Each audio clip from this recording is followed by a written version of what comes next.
Welcome to the From Harm to Healing podcast. I'm your host, Chris Jones, and I'm a therapist who runs the From Harm to Healing treatment program, an online program for men who have engaged in infidelity or compulsive sexual behaviors within the context of an intimate relationship. I started this podcast to illuminate some of the common blind spots within the treatment fields for compulsive sexual behavior or sex addiction through the lens of the deceptive sexuality trauma model. I hope you find this resource enlightening, particularly if you're somebody navigating the pain of betrayal and deception for yourself. Thank you for listening to the From Harm to Healing podcast. For those who've been listening to the previous episodes, you'll know that I've been breaking down the DST model piece by piece and trying to gradually illuminate people with this newer way of understanding and treating infidelity and compulsive sexual behavior. I'm going to change things up for a few episodes, as I've recently had the privilege of taking part in some long-form conversations with Dr. Omar Minwalla, the man who developed the DST model. He's a licensed psychologist and clinical sexologist and spent over 20 years creating this model at the Institute for Sexual Health. Our first conversation focused on the 3 I's of integrity, intimacy, and integration, which are important parts of this model. And so today's episode is going to cover the first part of that conversation, a deeper dive into integrity and what that really means in this context. So, really pleased to be here with you today to have what I think is going to be a pretty in-depth, very interesting conversation. And the idea, the sort of genesis of this was the idea of, for myself really, going into some more depth on some really important principles that you and I have spent quite a lot of time talking about. I've obviously spent quite a lot of time learning within the professional training as well. And something that's really become a bigger part of my work, as you know, is the idea of looking at recovery through the lens of this DST model as a much bigger thing than just what we might have called sobriety or just freedom from harmful sexual behaviors. And in my work, the idea of 3 I's, integrity, intimacy, and integration, become a really significant and I think more hopeful, purposeful way of measuring progress in clients. So again, beyond just not acting out anymore, am I as a man growing in integrity, intimacy, and integration? And again, from those things come safety, the higher potential for maybe relationships to heal, all of these things, but fundamentally just seeing a more, I like to think, hopeful, intentional, as I said, view of recovery. Well, first of all, Chris, it's an honor to be with you. And I appreciate you having me on. And I'm going to call these Coffee with Chris.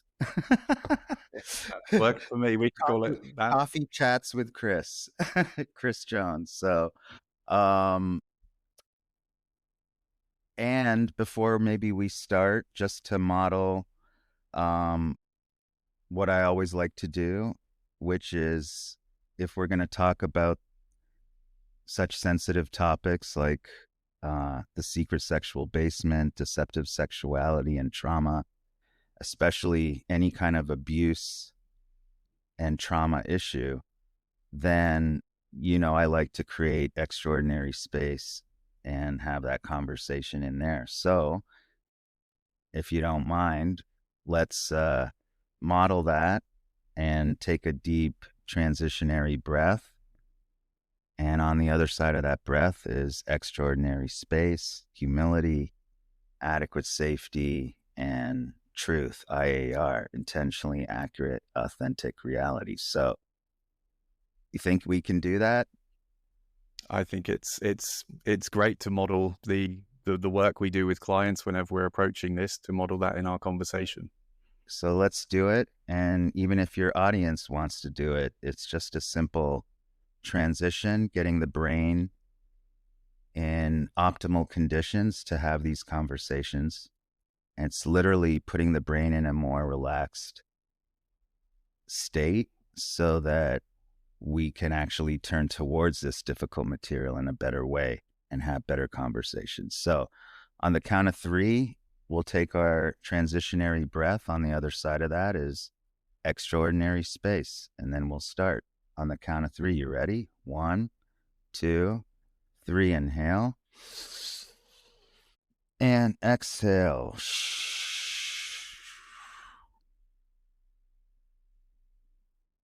All right. I appreciate you indulging me on that. So the 3 I's, what a great place to start, I think, because they're so fundamental.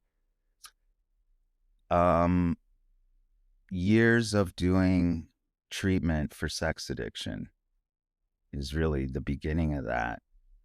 And way back 20 years ago, really focusing on the sexual behavior and really not seeing it as a 2-part problem, really seeing it as a 1-part problem, which is the sex part.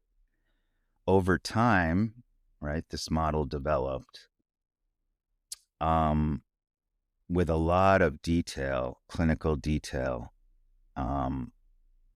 into a 2-part problem, the sex part and the dishonesty part, and really needing to spell things out. So a lot of really clinical acronyms, right? So the sex part became compulsive entitled sexuality, CES. The dishonesty part became integrity abuse disorder, IAD. So those are the 2 parts of what I ended up calling deceptive sexuality, and using that term instead of sex addiction. And deceptive sexuality, really, the definition of that would be a deceptive, compartmentalized sexual relational reality while in an intimate partnership or family system. And the metaphor for that is the secret sexual basement. And so over many years, I developed a whole model and scheme of how to look at secret sexual basements or deceptive sexuality. And that model is a metaphor of an iceberg diagram. There's an iceberg diagram. At the tip of the iceberg is deceptive sexuality. All right. There's a 2-part problem, CES, the sex part, compulsive entitled sexuality, and the dishonesty part, IAD. There's also all these underlying factors, right? There's level 6, 5, 4, and 3 under the water. Those are contributing factors. There's also, on the top of the diagram, 22 rooms of trauma in terms of how people are impacted, especially the intimate partner or spouse, but also the relationship as a third entity in the children and family system. So it's a very macro, complex diagram, actually, with a lot of really complex acronyms. So it's a lot. It's a lot. It's a lot to look at. It's a lot to learn about. It's worth learning about. Each acronym actually is me spelling out and carving out a new language where there is none. And I'm explaining things in excruciating detail so that people really understand, right? It's not just sex problem. It's compulsive, entitled sexuality. It's not just dishonesty. We're calling it integrity abuse disorder. So there's all these acronyms and complexity. And over time, a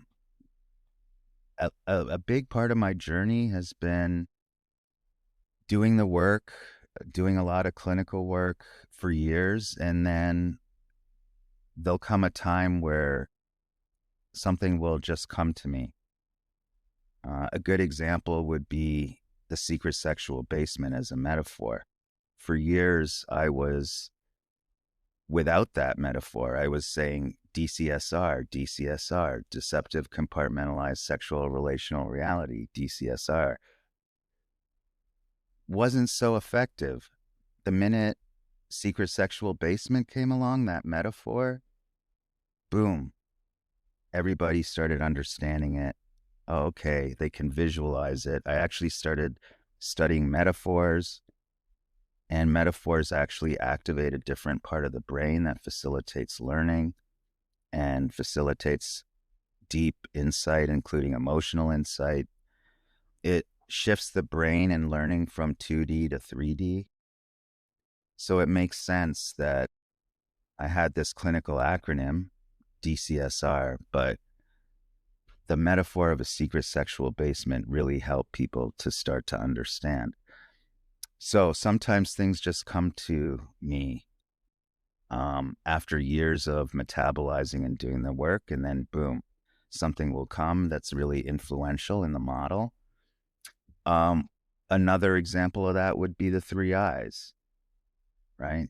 So quite a long time ago, um, a lot of people would ask Dr. Minwalla, what if someone has a secret sexual life? What's really the problem there? What's going on? And it would be really challenging to try to explain the whole iceberg diagram in a few sentences. Usually I'm like, well, do you have a few days where we can really break this down? Because it's not a short answer. There's a lot of underlying factors. This model really looks at development, looks at personality structure, looks at clinical symptoms above the water, looks at the problem as a two-part problem, the sex and dishonesty part. Um, and so also, I'm doing a lot of evaluations, writing a lot of reports. There's a lot of me taking complex language from testing results and then trying to put it in language that people can understand in writing reports. So I'm doing all this work for years, and then boom, it's like, okay, one way I think if someone has a secret sexual basement, a secret sexual life, if you really want to boil it down to its essence, I think you can boil it down to three main problems: an integrity problem, uh, intimacy problem, really first and foremost, meaning intimacy with the self. There's a problem and a deficit with the relationship with the self. So intimacy really starts with intimacy with the self. And then an integration problem. If you have a secret sexual life, you're living a very split life. It's fragmented, it's compartmentalized instead of whole and integrated. And so there's a whole integration problem. And it's not just one, right? I think when I was developing this at that time, a lot of people were like, yeah, sex addiction's a intimacy problem. It's an attachment issue. And it can be all of those. But it's not just that. It's also a dishonesty problem. What about the integrity part and the integration part? So, and even when I thought about those three words, right? Integrity, intimacy, integration. For some reason, this idea of, okay, these are three powerful words. The idea of looking at them as sutras, as three really powerful words that have meaning, that actually connect like a thread, and they're easy to transmit. They're just three words. They're very playful too. They all start with an I. There's also this idea in my head of three eyes, the third eye, right? So there's something playful.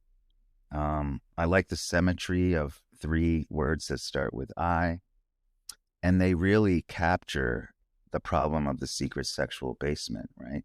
Integrity is the first one, dishonesty. The whole time there's a secret sexual basement, if there's been a secret sexual basement, let's say for 30 years, for 30 years, there's been a system of dishonesty, trickery, foolery, gaslighting. So the number one problem is dishonesty. That's why it's called deceptive sexuality. Like, you cannot leave that out. So the first I, integrity problem, is a really big word. Intimacy with the self. a lot of guys, a lot of people who have a secret sexual basement have very little contact with the self. In fact, they're running away from the self. The self is very painful. Most addictions are about not liking the self. The self is a very painful place, and people are running away and medicating. So most mental health problems are about running away from the self, but definitely most addictions are about running away from the self. So a big part of recovery is a reconnection, maybe for the first time in a healthy way with the self, and starting to develop a healthy relationship with the self, including adequate self-worth, right?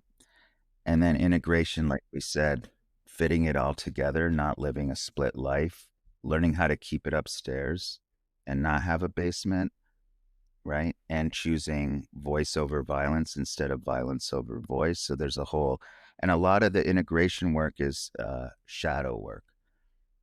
But the three eyes became a very easy way to try to explain what the problem is. So if you were to say, okay, how do you sum up the problem? Well, the three eyes. And even with the people I work with, the patients that I work with, a lot of the men that I work with, I always say, okay, if this iceberg diagram and all these acronyms get too overwhelming and you're really overwhelmed, and sometimes in this journey, people can be really overwhelmed. They don't know what's up or down. They don't know which way to go. They're lost. They're overwhelmed and, really disoriented sometimes. So I always say, here's the problem: integrity.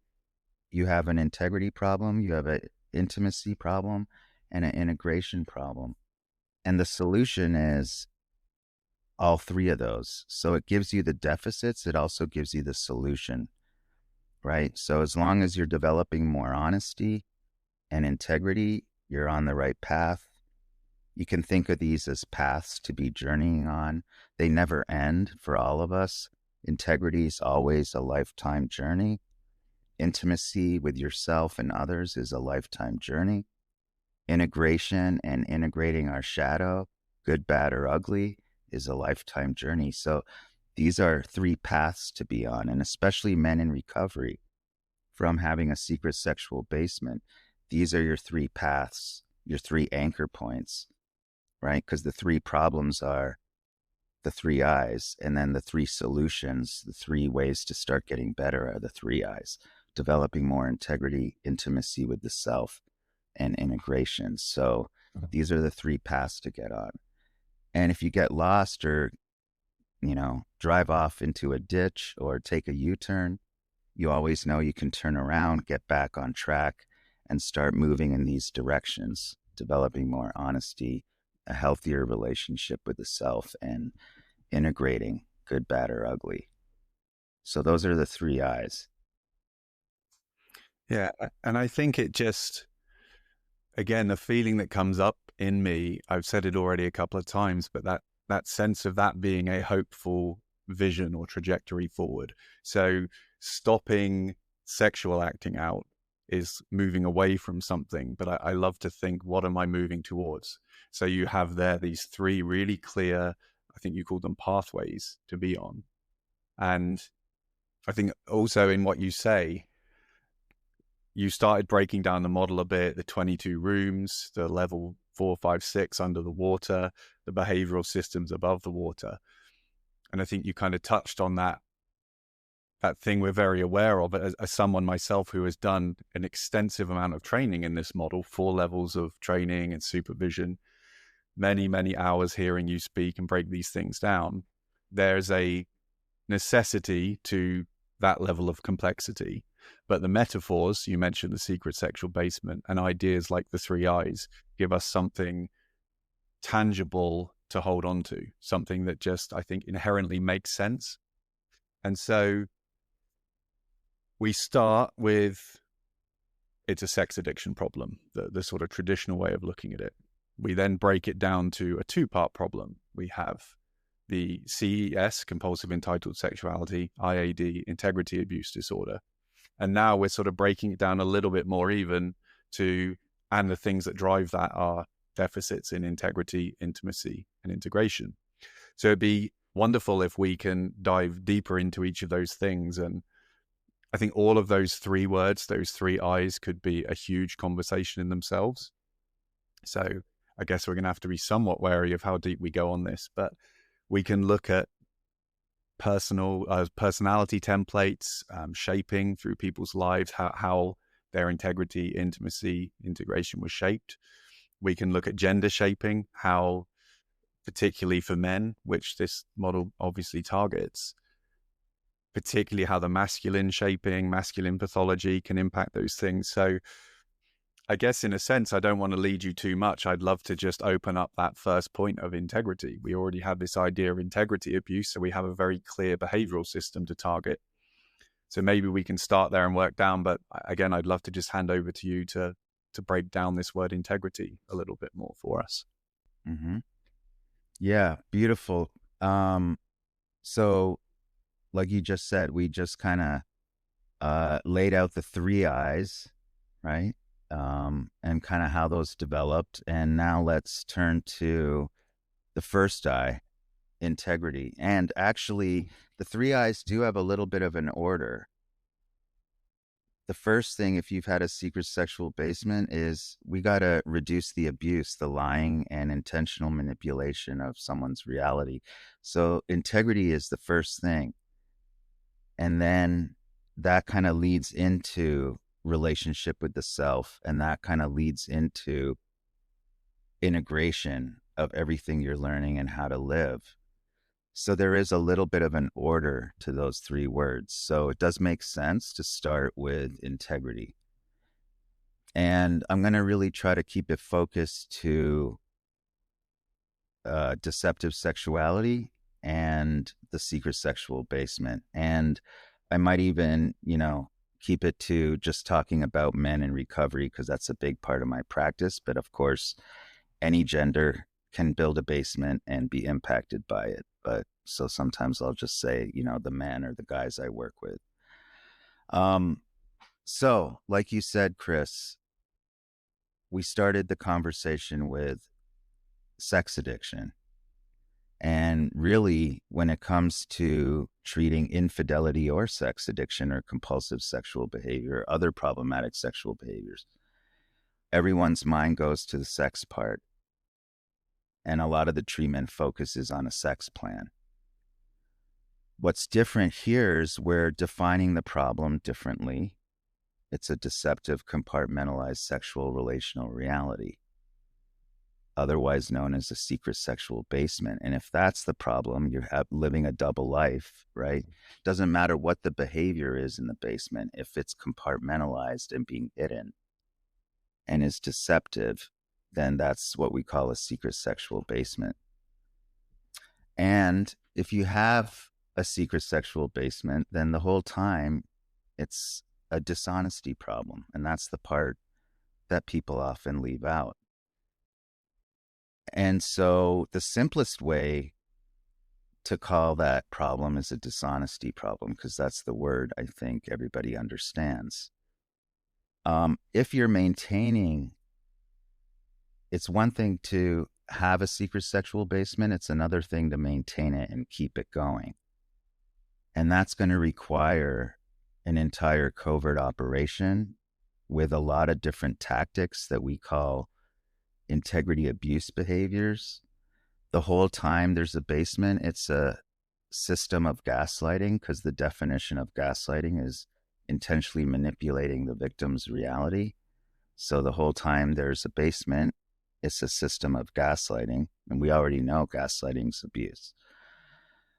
So it's not just lying or dishonesty, it's also all of those integrity abuse behaviors, minimizing, twisting the truth, gaslighting, and it's systemic. It's not one or two lies here and there. It's a whole system of tricking someone and manipulating them the whole time. So what do we call that? So I decided to call that integrity, an integrity problem. Really, the best way to think about that is it's a dishonesty problem. And that's the simplest way. Now, if you're on a deserted island and you have a dishonesty problem, you're probably not going to hurt people. There's no one to hurt.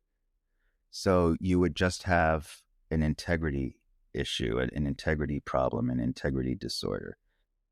The minute you start hurting people with lies and intentional manipulation,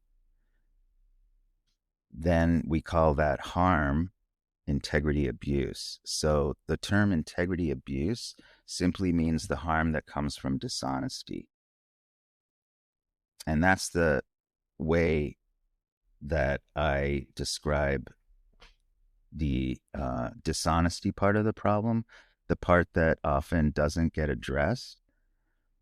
And in treatment, you really want to now have dishonesty as part of the diagnosis, not just sex problem, but what about the dishonesty, the integrity abuse, the systemic gaslighting? What about that? So it really helps treatment in terms of if you have a two-part diagnosis, it allows for both parts to be treated. If you have a one-part diagnosis and everyone only has a sex plan, then the entire integrity abuse that I just described gets left out. And the reason it's so important not to leave it out is the integrity abuse over time is progressively causing complex trauma to the people upstairs, particularly the intimate partner or spouse, but also the kids, family system, and the relationship. So it's a huge piece of the puzzle, because if you're leaving the dishonesty part out and the gaslighting and you're not addressing it, and you're only seeing the problem as a one-part problem, you're leaving out all the trauma and the victimization and the symptoms that survivors are going through, and especially the intimate partner or spouse. So it's a big piece of the puzzle that's missing. And in treatment, the way you want to think about it is, okay, we have a sex plan that's handling the sexual behaviors. Where's the dishonesty plan? Where's the dishonesty plan? If you have a secret sexual basement, you need a sex plan. How are we going to contain and help someone with the problematic sexual behaviors? What about a dishonesty plan? How are we going to make somebody honest? How do you help someone become honest? And the minute that's on the treatment plan, how do you help someone become honest because they have a dishonesty problem? It implicates their voice immediately. Now everything that person says needs to be honest. And the person who was harmed, especially the intimate partner or spouse, their brain is hypervigilant, scanning their partner's voice for truth or manipulation, for IAR, intentionally accurate, authentic reality, or intentionally manipulated reality. So healing depends on the person who had a basement speaking honestly now. And because dishonesty is the diagnosis, then you need a plan on how to help someone become honest. And then immediately their voice becomes a big part of treatment. And how do you help someone speak honestly now? Speak intentionally accurate, authentic reality, because the health of the people around them and the healing depends on it. And so that's the way I would sum up the first I, integrity there. And it's so important that it actually became integrity abuse disorder. And it's so important that that's why we use the word deceptive, because it's all talking about dishonesty. And that's really the heart of what I mean by integrity problem. It's this person's been dishonest, and now the best way to help that person is help them become honest. And the sexual behavior too. But leaving out the dishonesty part is pretty insane. Yeah. So very clearly the two-part problem, not even the sex addiction or infidelity or problematic sexual behavior and this integrity thing on the side, very clearly a two-part problem. And I guess I would reflect as well that the more I've spoken to partners who have been impacted by deceptive sexuality, the more I've heard from, heard the voice of the intimate partners, the overwhelming majority actually would say that in the long run, it's the lying and deception that has caused the most harm, especially moving forward where they're trying to rebuild the reality. So their reality has been shattered by what occurred, by finding out that they were in a manipulated reality. They're now trying to rebuild that, but they're trying to do that fundamentally if they're moving forward in the relationship with somebody where they're still not sure if he's telling the truth or not. And so I was struck when you were talking again. You introduced these two new acronyms, so IMR and IAR. So moving from intentionally manipulated reality to intentionally accurate, authentic reality. It strikes me when I hear that, how simple that sounds on paper. Just speak the truth. Just use your voice to give accurate information and authentically share about the self. But we know in practice, that can be one of the greatest challenges of the clinical work. So I guess I'd love to get some thoughts from you on what the primary blocks to that might be, why that becomes such a, not just important, but such a challenging and difficult clinical task to just be able to speak the truth. Well, before I answer that, I think we stumbled across another example of uh, all of a sudden, after years, certain concepts kind of come in and are really influential. And you just nailed it in terms of these two acronyms, IMR and IAR. And IMR, both of those are, by the way, energetic vibrations, actually. They're vibrations. When you're speaking truth, when you're being truthful, integrity has a certain vibration.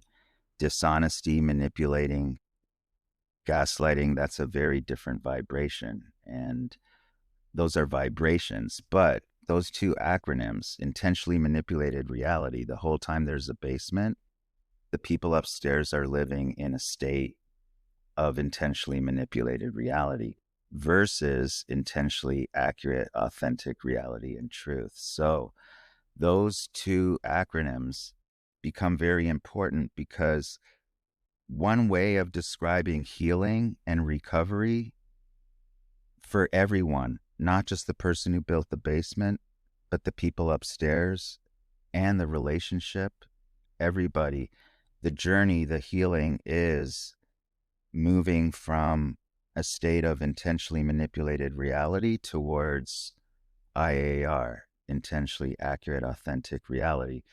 It's literally one way of describing the entire healing process. It's literally everybody's moving from IMR to IAR.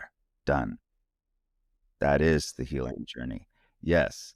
And for the person who built the basement, it's about them becoming honest and absolutely learning how to speak honestly. And for the partner, it's being protected from IMR and helping her reclaim her internal truth and external reality and be standing in intentionally accurate, authentic reality. So she's been abused by IMR and now needs to be relieved from it, protected from it, and gain reality back and truth. And then the relationship depends on intentionally accurate, authentic reality. Even a formal disclosure is an administration of IAR to replace IMR. So the whole healing journey for the relationship and family is you want everybody to be living in an environment of truth, reality, and justice. Tricking someone, intentionally manipulating their reality and gaslighting them is a form of injustice. It's unfair. It's not a fair way to treat somebody. Having a basement is an unfair system of injustice. So those two acronyms is another, easy way to kind of sum things up. There's so many reasons for dishonesty. And there's so many reasons it's hard to be honest.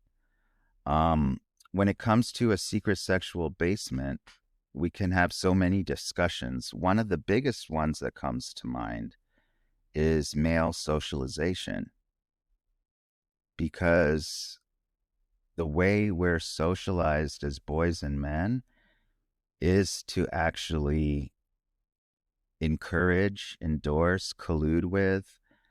Um, we're groomed to have secret sexual basements. And that's how we actually are taught in many cultures how to cope and live life is you have your family, your house upstairs, and then you have a secret sexual life. Other men know about it. They're going to help you keep your secret. They might know you have a secret sexual basement and still consider you a man of integrity and honesty, even though that doesn't make sense because the whole thing is dishonest.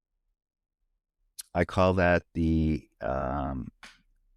hidden blueprint. It's a blueprint of how to live life that's passed down from one generation of men to the next. And it's actually a key marker of toxic masculinity. And it's part of the power and privilege of being a guy is you're entitled to have a secret sexual basement. It's also an example of choosing violence over voice instead of voice over violence. And a big part of building basements is not only as men, we feel entitled to have it and to build a basement, but we're also groomed not to use our voice and learn how to talk about our problems, our hurts, our pain, um, our wounds, our fears. We're not groomed to use our voice to navigate relationships and learn how to communicate and keep it upstairs, right?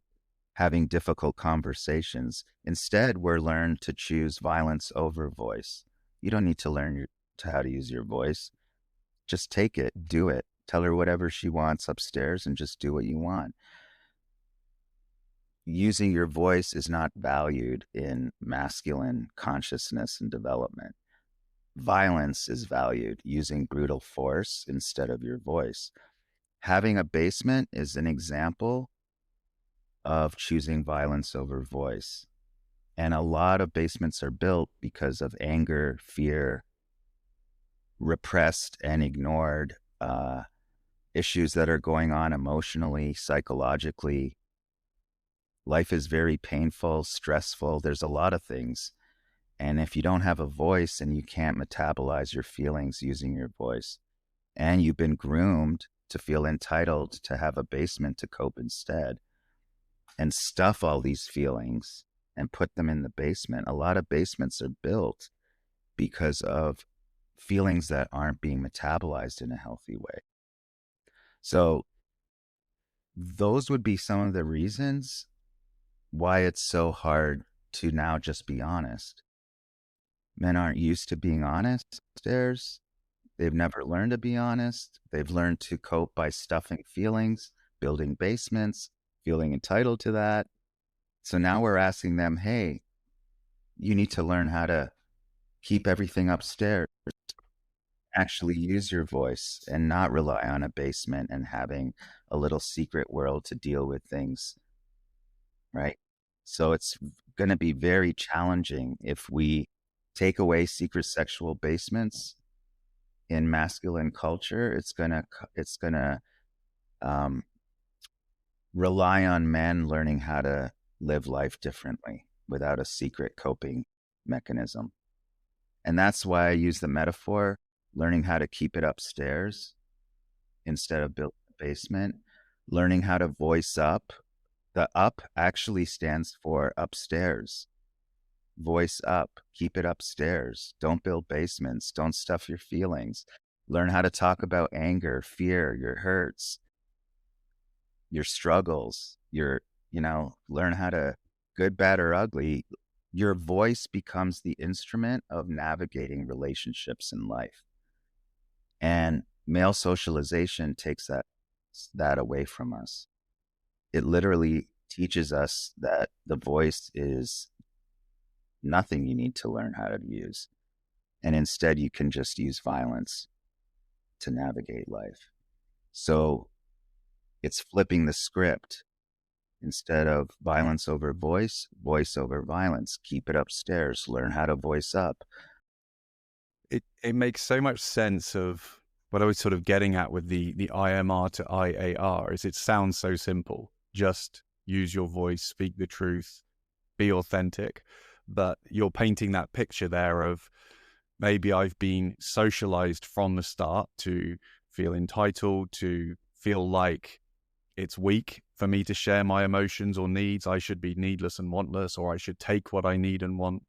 And so there's sort of multiple things that are leading me towards being someone who deals with stuff in the basement, not in the house above. I deal with stuff secretly, internally, in a suppressed way. And so something that sounds so simple, deal with things in the home above, actually sounds quite scary for someone in that situation. I maybe suddenly feel very vulnerable and open to criticism and ego deflation and all of these kind of things, as opposed to if I had been shaped from the start to deal with things in that way and communicate in that way. So the gender shaping is obviously a very significant part of that, and something we obviously go to in a lot of depth in the model. The other thing that strikes me closely linked to that is the sexuality shaping, because one of the things we look at in the client work is whether the patterns of dishonesty or the deficit in integrity, is that a sort of personality template that covers all aspects of my life? I'm like that in my job, with my friends, in other areas. Or is it sometimes something that's specifically linked to sexuality? So sexuality is the one thing that I have significant deficits in terms of being able to communicate about. And I think linked to the gender stuff, how many men can joke and brag about sexuality, but would never be able to actually authentically talk about sexuality in some way? So again, maybe just if you've got a few thoughts on that, which I know closely overlaps with the gender, but the idea of the sexual shaping and maybe sexual constriction as well. Yeah. Well, I'll get to that, but while we're on the topic, there's yeah, in that iceberg diagram, right on the bottom is level 6. So what I just talked about was the gender shaping and masculinity, but people can grow up. I'm giving you a different reason now, another lens to look at it which would be just the simple facts of a child growing up in an environment where their survival depended on lying and manipulating reality. And it became very adaptive. For example, what if you have someone who was being physically abused and hit with a belt, and they learned to lie very quickly to get out of trouble? And it worked, and they became very adept at lying very quickly, almost automatically. And they did that for years as they grew up in this abusive context, violent context.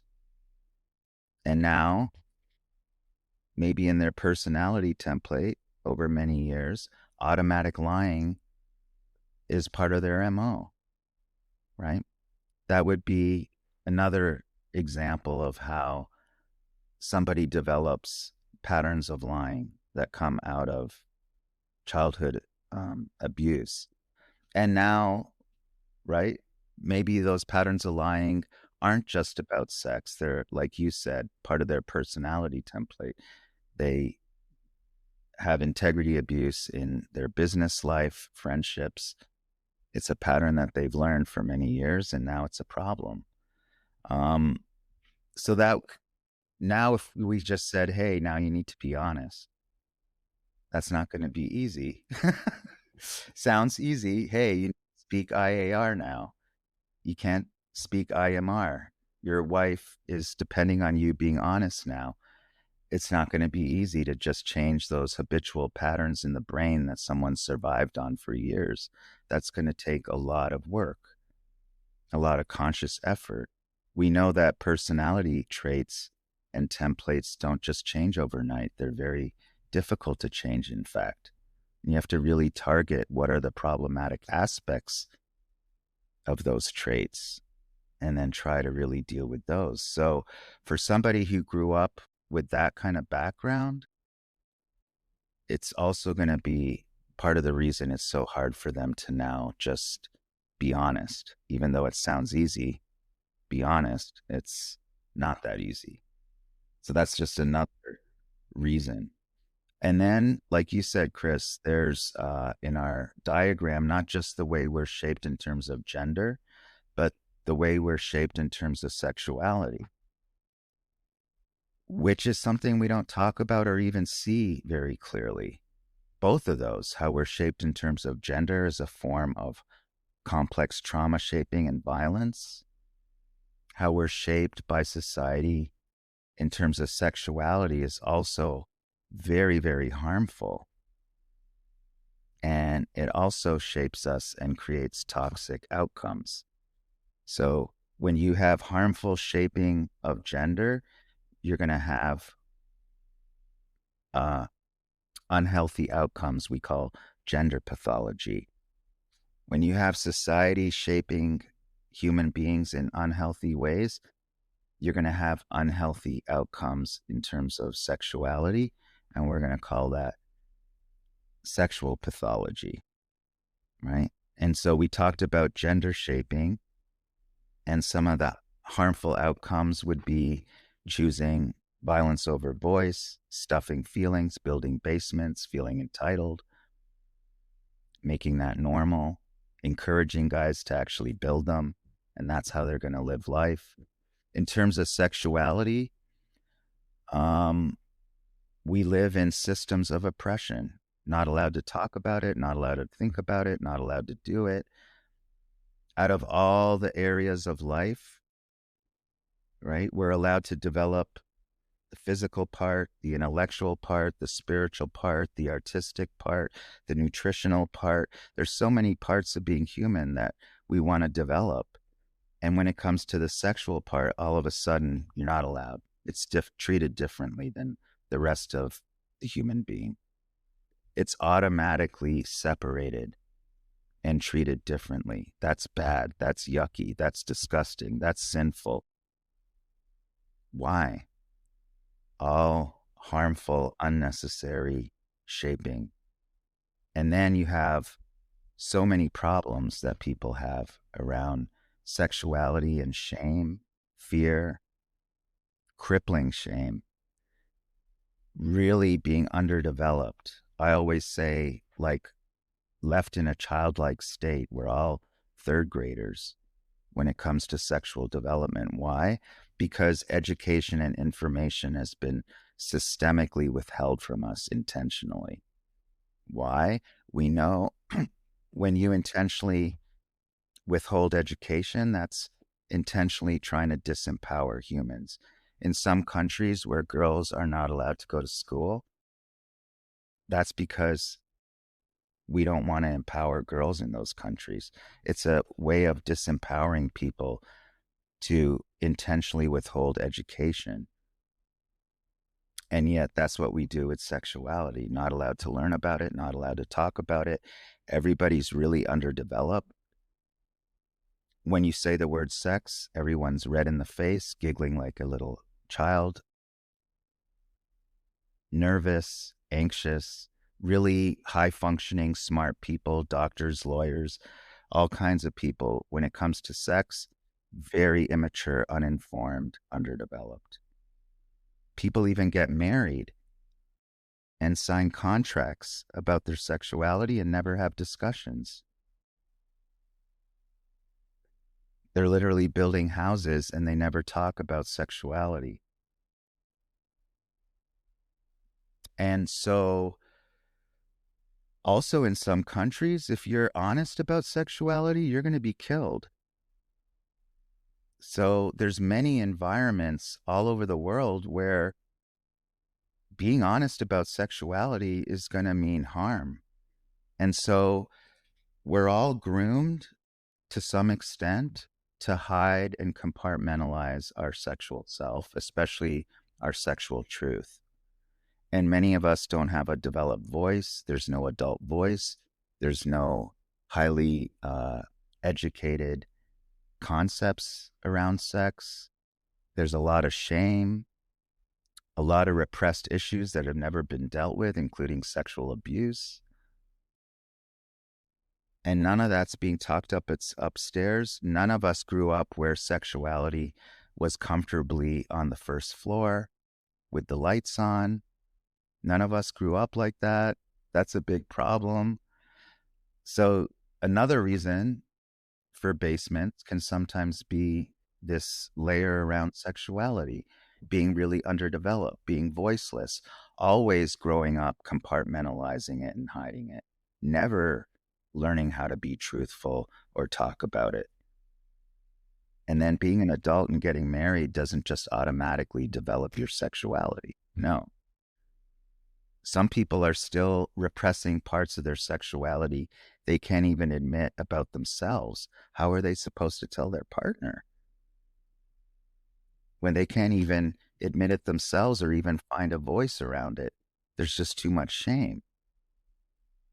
So that is all called the symptom I'm describing, this underdevelopment, this crippling shame, is called sexual constriction. Constriction, pulling in like a potato bug out of fear. Being really, really scared of sexuality. That's not a healthy reaction. Feeling a lot of shame the minute the word sex comes up. That's not a healthy reaction. Not being able to talk about it. That's not a healthy reaction for something so important and central like your sexuality. And all of that symptomology comes from not just people's personal story, society. Society is shaping us in a really unhealthy way. But we don't even think about it. It's so normalized, which helps to perpetuate it, actually. And so one thing I've come up with is the concept of the triadic core.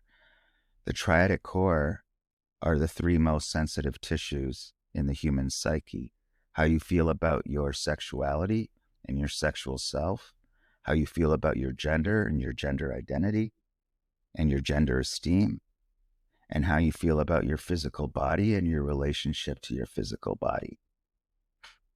These are the three most sensitive tissues in the human psyche, extremely vulnerable to insult and injury. And they're not a side issue. They're actually central to your psychological health. They're part of your core identity. And they're actually the yoke of your ego, the yoke of your internal reality. What is a yoke? The yoke is there to nourish the human being. And so your triadic core, your sex, gender, and body, and the overlap, there's a place where they overlap, where how you feel about your sexuality impacts your gender esteem, how you feel about your gender impacts your sexuality.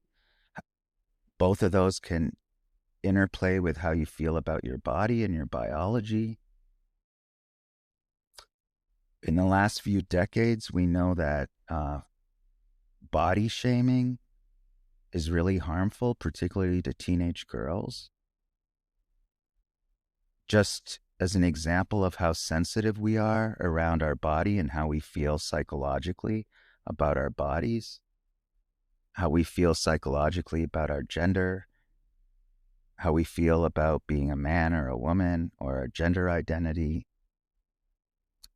and how we feel about our sexual self. So the concept of the triadic core helps us to start becoming educated and actually starts from the very beginning, looking at these three parts of ourselves as central, as important, as worthy of development and care and nourishment, not to be ignored, not to be maltreated with unnecessary toxic shaping like yucky, dirty, sinful, disgusting.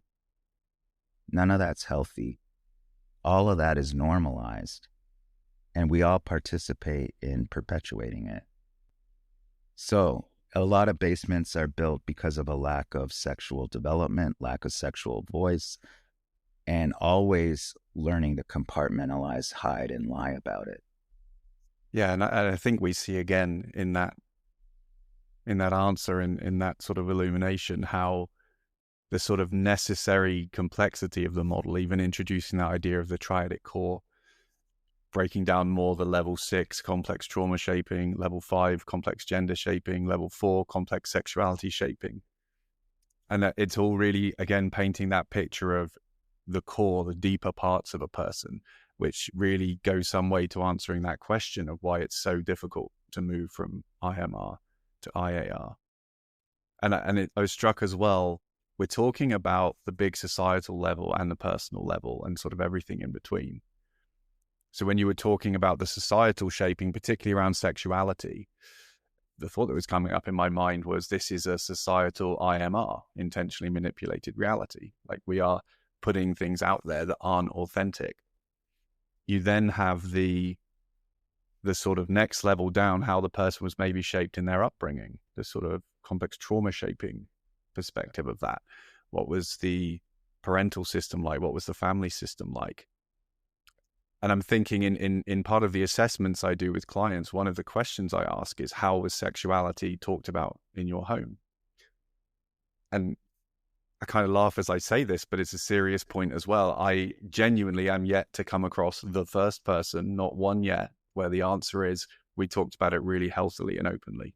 It was an open topic. We could, express our feelings and things about that. Not one. And so I think that tells us something. We have the societal level. We then have the family structure. And then you even introduce the idea of sort of repressed or unresolved sexual abuse that has occurred. Sometimes it's so suppressed, people can't even go near it. And so you then have that very personal level as well. So again, really gives us that understanding of the complexity and depth of the issues we're dealing with. And that's just breaking down one of the 3 I's. So unless there's more you want to add on integrity, which I'm sure we could, perhaps we could move on to talking about intimacy if you're happy to do so. Thank you for listening to this episode of the From Harm to Healing podcast. If you'd like to find out more information about the deceptive sexuality trauma model itself, you can visit minwallamodel.com. If you're interested in the services that I offer, in particular the From Harm to Healing treatment program, please visit chrisjonestherapy.co.uk.